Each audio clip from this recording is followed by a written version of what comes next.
Thomas Watson, the former CEO of IBM, once said, "Would you like me to give you a formula for success? It's quite simple, really. Double your rate of failure." You're thinking that failure is the enemy of success, but it isn't at all. You can be discouraged by failure, or you can learn from it. So go ahead and make mistakes. Make all that you can, because remember, that's where you will find success. There are two ways I can think to find success in the world. And the first one is to take risks. Watson was right when he said that success is often found from failure. Unless you plan to happen upon extreme luck by winning the lottery or something like that, you're going to have to go out into the world and make something of yourselves, right? Have a plan. Go to college, enhance your human capital, and go out into the world and make something of yourselves. The extent of human capital and how it is applied determines your success in life. And when you go out into the working world, I really hate to be depressing, most of us will fail, and we will fail miserably. But it is how you deal with that failure that will determine your success.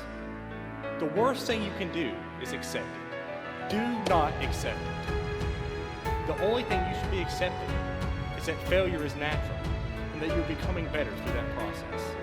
I'd like to share some stories about failure, and you can tell me if these people accepted their failure or if they learned from their mistakes to better themselves. Bill Gates. We all knew he dropped out of Harvard to start Microsoft, and the rest was history. But it really wasn't. What most people don't know about Gates is a company called Traffic Data. It took raw data from roadway traffic to hand it to software engineers to design better applications.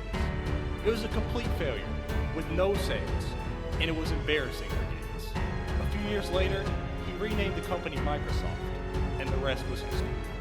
Colonel Sanders, the same chicken recipe we all know and adore today, denied 1,009 times by different restaurants before it was accepted. Walt Disney, fired by a newspaper editor because he lacked imagination and had no good ideas. Oprah Winfrey, fired from her first job as a television producer because she was unfit for TV.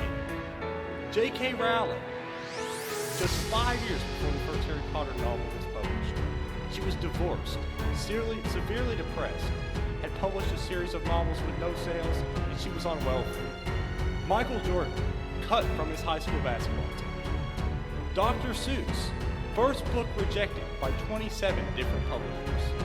And my favorite, Steve Jobs, kicked out of the company he started after dropping out of college. He founded a company called Next, which failed. In the meantime, was hired at Pixar, brought Pixar to the company we know it as today. And 10 years later, Apple is failing and begging for him to come back. Of course he accepted, and the rest is history.